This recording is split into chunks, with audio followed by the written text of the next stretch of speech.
Hi, I'm Nicole Halper. I run Proofed and Proven. We edit, proofread, and use AI to ghostwrite books, articles, and poetry for thought leaders, academics, and activists.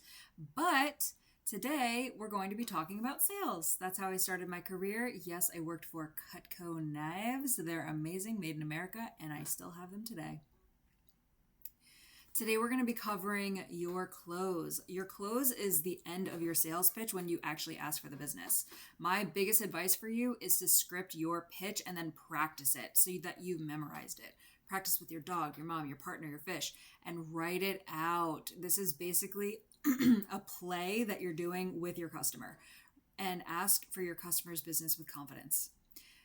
Always be closing. There are different points throughout your script where you're going to be softly asking for your business, for the customer's business. So you're going to be asking yes questions throughout. Then lastly, my biggest piece of advice is to listen. If you're doing most of the talking, you're doing it wrong. You want your customer to sell themselves on your product. Now, keep in mind that this video is only 10 minutes long, but it is a workshop, and I'm going to have you pausing throughout. So budget 15 to 20 minutes for these exercises. Before we get started, here's a note on asking for money. You are not your customer, okay? Let's get a little empathetic real quick. Put yourself in your customer's shoes. I want you to think about their expenses and how they're different from your own. You need to get out of your own way because you're probably not your ideal customer. Here's an example. You're selling lawnmowers to middle-aged dads with huge lawns in the suburbs, but you live in an apartment in the city and you have no kids. So you're spending your extra cash on clubs and sneakers, but he's spending his extra cash on gadgets that save him time so that he can spend more time with his family. He wants to spend his money on a lawnmower, even if you wouldn't.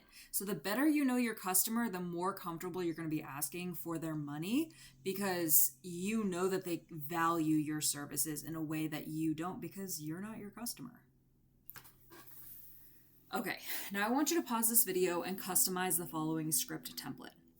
Number one, you're going to spend a few minutes, 2 to 3 minutes, building rapport. This is separate from a relationship because a relationship is long-term. That's something you want to grow over time. But rapport is just small talk that gets your customer comfortable opening up to you and talking to you. Good topics for this include a common acquaintance, especially if this is a referral client. You could talk about the weather you're having, or you could talk about hobbies. I would warn you to stay away from negative topics like the news, don't complain, don't ask about their health, that kind of thing. Then you're going to start talking about who you are and who your company is, your story, your goals, your community, and you want to give them social proof that there's already people supporting you. This is a good time to add in customer testimonials. You want them to buy into your success, and you're already starting to close on them as a customer by getting them to believe that you're good at what you do. And then you can ask a question like, is it important for you to support companies who value X, Y, and Z? For example, Proofed and Proven really values social knowledge and research-based content. So I would ask my customer, Mrs. Jones, is it important for you to support companies who value research and advancing social knowledge? The answer is probably yes. Then you're going to frame the problem. Most people struggle with X. Have you ever experienced X? Chances are they're going to say yes. Then you want to give them a chance to talk about how they dealt with it. Then you're going to ask, do you wish there were a better solution? And they'll probably tell you that they've dealt with your competitors in the past. And yes, you can crap on them a little bit, but don't get bogged down in the details. Again, you're asking yes questions and closing in on that final close, which is asking for their business. Then you're going to reframe their unique problem so that they know that you're listening to them. It sounds like you're struggling to solve X. Can I tell you a little bit about how our product or service can help solve your problem? You're getting their permission to talk about your business. That way, again, you're getting their buy-in and you're not bothering them by shoving information down their throat. When you give your product details, keep it so simple. Okay, unless your customer is a huge nerd about your industry, you do not have to go into the details about what your product does, where your product is sourced, blah, blah, blah, blah, blah. You want to be concise and only cover the product features that your customer needs. So if your product has 10 different features, but they only need one to solve their problem, you can upsell them later on once you have their business on other services or products that you offer. But because you're building trust with your customer, only talk about the product or service that they need right now. Then you're going to talk about the price. And if you've done the inner work and realized that you're not your ideal customer, it really shouldn't be that uncomfortable to talk about the price, because you know that, especially if you're selling to another company, they have this price of your product built into their budgets. But here are some options to introduce the price that you might be more comfortable with. The first option is to compare it to your competitor price. Now, you've probably talked about your competitors a little bit while your customer was talking about their problem, but this is a good time to say, oh, this company charges this, but we've figured out a way to charge less for our product. Another option is to compare several package pricing options. So you might show them your biggest package and they might say, ooh, that's a little too much for me. And that's okay. You can then do what's called dropping down to the next package that you offer, and that might be a better fit for their budget. And again, you're asking yes questions and closing in on the final close, which is asking for the sale.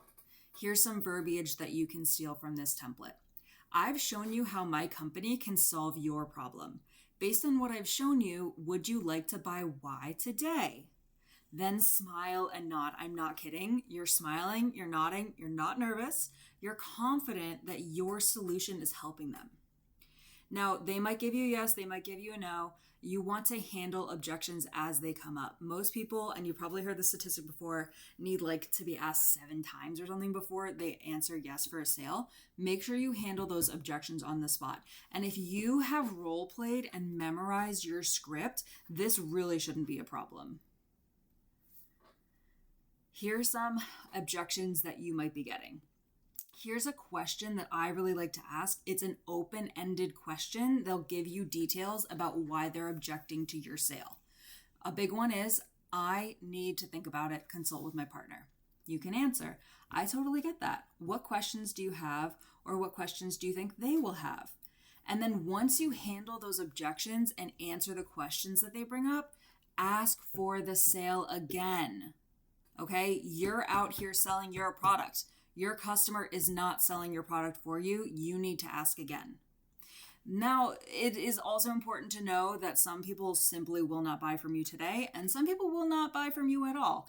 And once you accept that fact, you're going to do a lot better, but it's important to follow up. I cannot tell you how many times as a customer, I would have bought a product if somebody had just followed up with me the next week when I wasn't so busy, because I'm a busy person and so is your customer most likely. It's up to you to follow up with them. Another objection is obviously about the price. Here's some verbiage that you can use in your script to help handle those objections. I can see why you might think that this price is too high, but purchasing today will actually save you this much over the next year. Thanks for sharing that. Let me show you another option that might be more within your budget. And again, you're going to drop down here to a smaller package or a smaller service. And then you can ask this clarifying question. Is it that you don't think this fits in your budget, or do you think that the service is overpriced? And this will get you to see if this lead is actually qualified for you, because if they think that your service is 10 times overpriced, then they were never going to buy from you in the first place. But if it doesn't fit into their budget, then you can do a little wiggle room. And then this question is gold. If we could solve this problem that you brought up, would you be willing to sign today? And then if they say yes, fix the problem and ask them again. Now, if you're still a little bit nervous, I love this question at the bottom here. Let me double check with my sales manager. I think we could make it work. Now, if you're running your own business, obviously you don't need to ask a sales manager if you can lower a price for a customer. But what this does is 2 things. If you call somebody in your business and have a little conversation with them in front of the customer, this does 2 things. 1, it gives the customer a second to breathe and to think about, okay, do I actually want this product, where you're not staring at them and smiling. And then the second thing it does is that it looks like you're doing them a favor. You're going out of your way to give them a deal, and you're roping other people into it and like begging for them to help them. And again, this builds trust and it helps the customer see that you're helping them in the end. Okay, now I want you to pause this video. I want you to write down any common objections you hear from your customers. And if you can't think of any, ask your customers what holds them back.